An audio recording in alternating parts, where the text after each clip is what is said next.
Hi, my name's Lily and welcome back to Small Talk. So I turned 30 and so here you go. ASMR.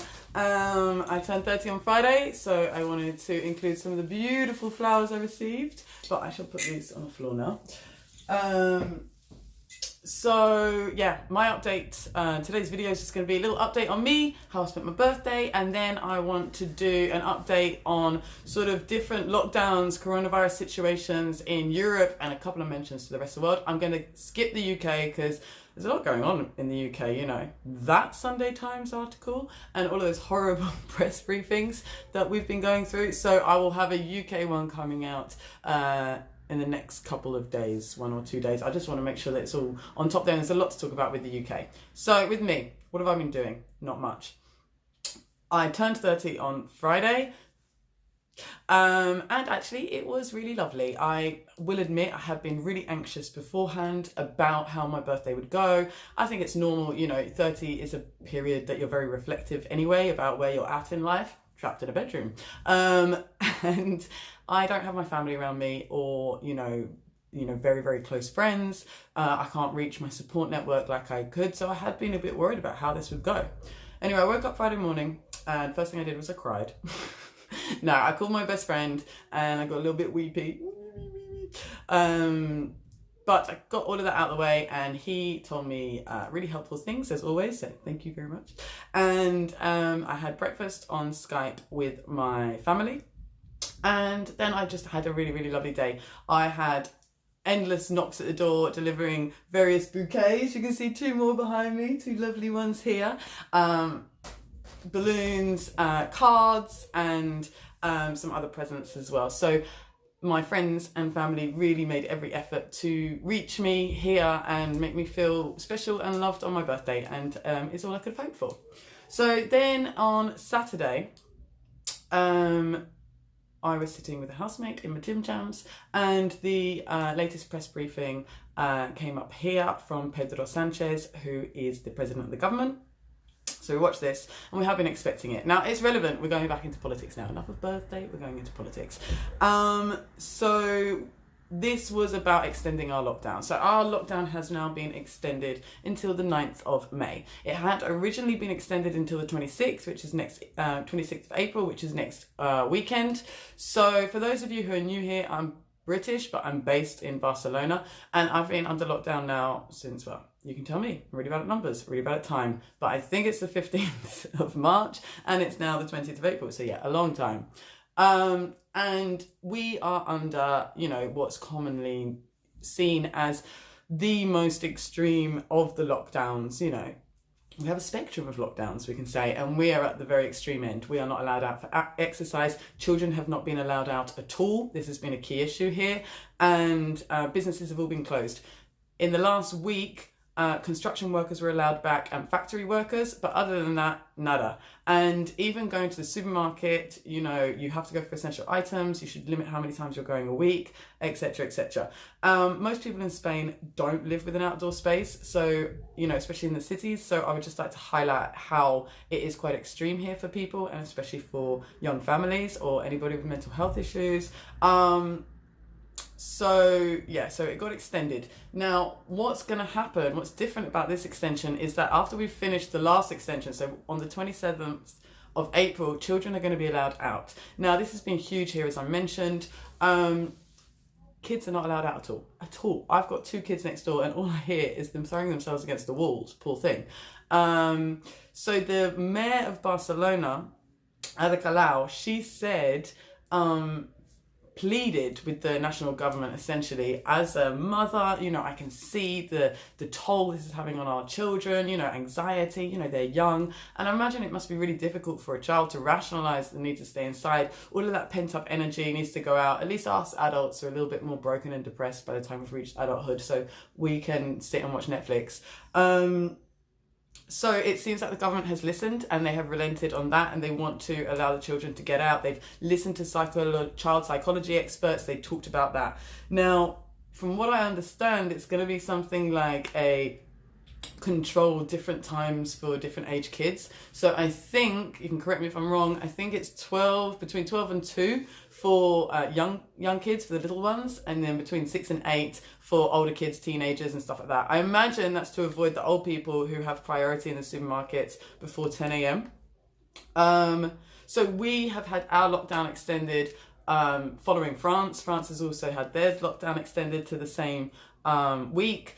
Now, what happens as well is after this 9th of May, he told us about what's going to happen afterwards, because obviously everyone's itching for a de-escalation, when will this end, and he said that what's going to happen is each time what he does is on the Saturday, he addresses the nation and he says, this is what I'm going to ask for permission from the heads of regional governments and other parties and parliament, because essentially that's what he needs to execute his executive orders of a state of emergency. So he then asks for that on the Sunday, and then it goes into force again on the Monday. So what he said is going to happen after the 9th is that instead of it being this 2-week shutdown, it's going to be a weekly rolling shutdown that will be reassessed and reapplied for every Sunday.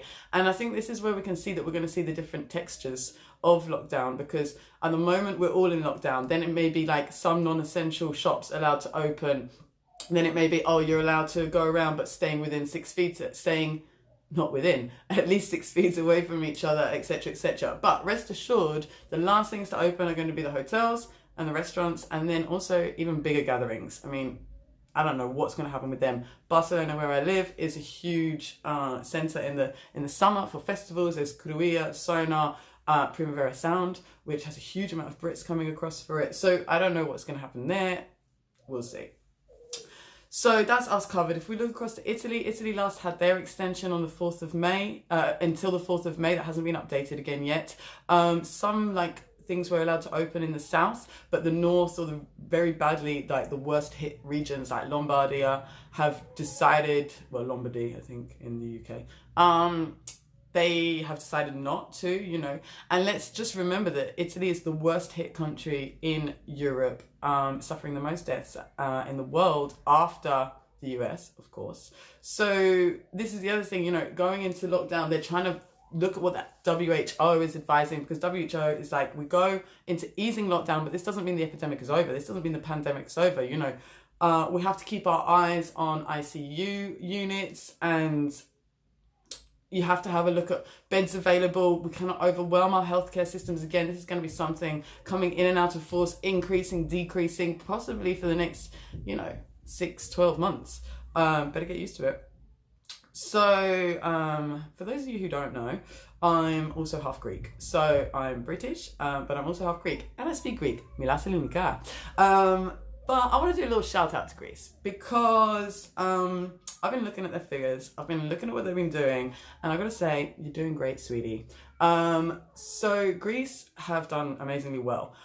I remember when Italy first shut down, it was like, whoa, this is in Europe, this is happening, blah, blah, blah. And Greece shut down at the same time, and it was like, wait, okay, I know my people on the other side are pretty paranoid, but I was like, okay. And actually, it's turned out to be a really good decision. So what they did is they've done a gradual lockdown. When Italy shut down or closed all the schools, Greece did the same and shut non-essential businesses.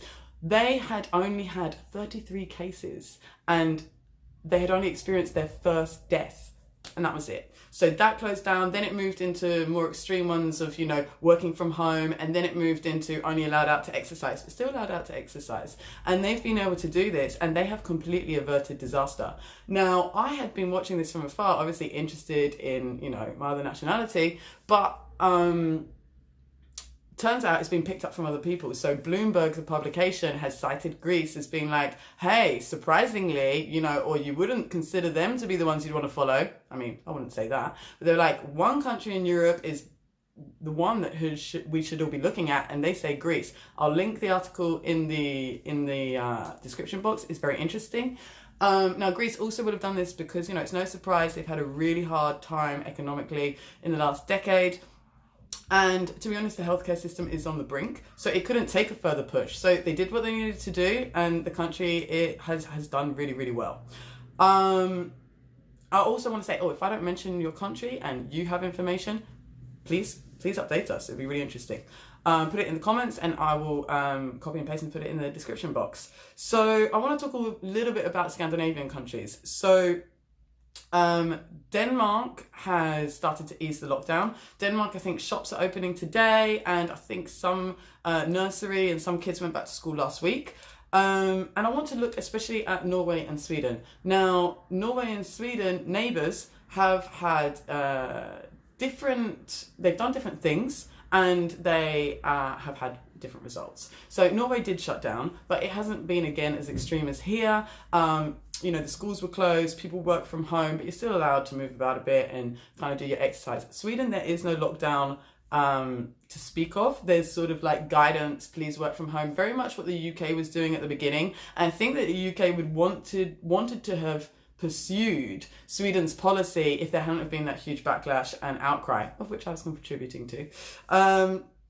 So they seem to have wanted life to carry on as normal and build up immunity in the country without letting the economy take too much of a hit. Now, that's all well and good, and everyone supports it, and everything's fine. Everyone was pointing to Sweden being like, look at that, that's common sense, because in the UK we love talking about common sense. That's a common sense approach, that's a really good approach. Now, that was all fine until the deaths start piling up. Now what we're seeing is that Norway's curve is flattening out and Sweden's is increasing. And interestingly, there's starting to be backlash and outcry within Sweden because it's increasing in one particular group, and that is in the elderly and vulnerable populations. So obviously, this was always it. If you're going to pursue a policy like immunity or herd immunity, you remember that in the UK a few weeks ago? If you're going to pursue that sort of policy and, fingers crossed, you are sacrificing on the altar of your economy old people. And you made that decision for everybody. Maybe, I don't know, I think that this is where, everyone keeps talking about the economic cost to the public health cost. Well, actually, do you know what? The economic cost is something that humans can decide in a political manner after this, but we can't actually change a virus. We can just protect ourselves from it, and it should be about minimizing deaths lost and lives lost to a virus, and then concentrating on how we can rebuild our society in a more fair way and make sure that there are not just vulnerable people bearing the brunt of, an economic fallout like last time. So, look at those two because they're very interesting. And it's nice to compare peers. Talking about peers, let's talk about Germany. So Germany is also easing lockdown. They are allowing some non-essential shops to open, and Norway allowing preschoolers back to school at the moment, and then it'll be everyone else later. So Germany the same, but they insist on the public staying 5 feet apart to please respect it. But they're moving into the second phases of lockdowns. Now, if you compare Germany to the UK, now this is something. The UK was reluctant to go into lockdown. We wasted lots of time. I've done loads of videos on this, and it's all coming out now in the Sunday Times piece. The Financial Times did another really interesting piece. I'll link them below. The Sunday Times has a paywall. Financial Times is coronavirus coverage doesn't, so that's brilliant. Check it out. Now, we've had all sorts of questions about PPE, lockdown delay, what was happening in Cobra meetings, what's been going on, and it's really good to compare to Germany because essentially Germany is like the UK. It wasn't part of the first wave of coronavirus in Europe, like we were. In Spain and Italy, it was like, bam, hit with a sledgehammer, and the healthcare systems have been playing catch up, and it's had devastating consequences. Now, what our Northern European friends and other countries, you had a slight warning. So you were able to look at what was happening and essentially say that, okay, we need to do this, we need to shore up this, we need to do that. And in the UK, we didn't do it. That's all coming out, we didn't do it. And whereas in Germany, they went on an aggressive testing program, and they've been able to track the virus. They say a key part of us being released from quarantine is to be able to contact trace, and to have the infrastructure in to do that. And I will count chickens? I'll count my chickens. I'll count something and tell you that the UK will not have that prepared in the next couple of weeks. So hold tight, guys. Even the New York Times mentions that the UK is looking at further extensions of lockdown, because when you do things half-assed, we all know that takes a long time. We learn that as children. You don't do a job properly, it takes you 10 times as long to do it. But no one clearly taught that to the UK government. So yeah, Germany is now moving into their next phase, and also they are good because a lot of people are like, oh, the reason why other European countries have lower death tolls than the UK is because they've got smaller populations. Well, actually per capita doesn't make much of a difference. But if you want to compare that, then Germany has like almost 20 million more people than us and a quarter of the deaths. So in your argument. Okay, last couple of countries I want to mention is New Zealand. Again, doing great. Australia as well, but I just want to point out New Zealand. New Zealand is now easing the lockdown. It's going from a level 4 lockdown to a level 3. You know, this is what I love. The fact that they are communicating about, you know, there's real phases. You can see that this is like a managed plan, that everything's going through. And I will say that we don't even know who's running the coronavirus plan in the UK. So they've done what very few countries have been able to do. They've only had 12 deaths, and they are now able to ease it. They've just done brilliantly. They actually introduced a state of emergency, I think it was 4 days before the first virus-related death was confirmed. So again, you know, countries that lock down quickly, we're seeing that it pays off. So yeah, that's like really, really interesting. And I think it's interesting to see what other countries are doing so we can see how we will be released, what's going on, and get an idea of what's coming in the future. Little shout out to the US. I do want to do something on the US because everything that's going on there is mad. But the US and also Brazil's president, they've been protesting the stay-at-home orders that their countries are implementing, which is, you know, one of those we're through the looking glass moments. Because the US has the most deaths worldwide, and it looks like it could be a really, really, really huge issue there. But Trump is really wanting to reopen the economy. Now, the interesting thing is because of the US system, the federal system, governors of states are actually in charge of lockdowns, extensions, what measures are put in on the ground. But they are supposed to follow in national crises, or what happens, the way the federal government works with the state governments is that they're supposed to follow a national federal plan. So they say that they're following the federal plan of when to ease lockdown and the conditions that have to be met before you can ease lockdown. For example, having the apparatus to do testing, etc., that I mentioned before. Now, these measures are from the federal government, and the head of the federal government is the president. So the head of the government who's giving the advice is Trump, who then's Twitter protesting, because he doesn't go out and actually hang out with the people, he's a germaphobe. So he's Twitter protesting like, liberate Virginia and these states that are under lockdown, when they're following the advice that the government that he's ahead of has given. But do you know what? This guy just needs to be liked, so that doesn't matter. And then Bolsonaro in Brazil, who, I mean, he's been fascinating. He said some of the craziest stuff about coronavirus I've ever heard. He joined anti-stay-at-home protests so over the weekend. So he's actually joining protesting the government. So bizarre. So yeah, I want to make a video now or tomorrow morning, which will come out tomorrow or in the next 2 days, about everything that's been going on in the UK. I've been watching all of the briefings. Every single time we have a briefing, it's a different person. Great for consistency, guys. It's been interesting, and also the final cruises docked today, so I am going to do a little bit on cruises because I think it's been really interesting. I think as well it's something where companies who haven't paid tax are now seeing how much they need national governments. So we will talk a bit about that. Anyway, thank you so much for joining me today. If you liked it, please give me a like. It helps so much. I do loads of videos about politics, and I did used to do things about other topics in politics before coronavirus. But yeah, politics kind of stood still for a while. But there are things happening in Hong Kong, so maybe. Anyway, subscribe if you want to see more. I'd love to see you again. Give me a comment, let me know what you think, what's going on in your own country, what's going on in your own situation, and share me if you think that anybody would be interested. A minute to 30. Thank you so much.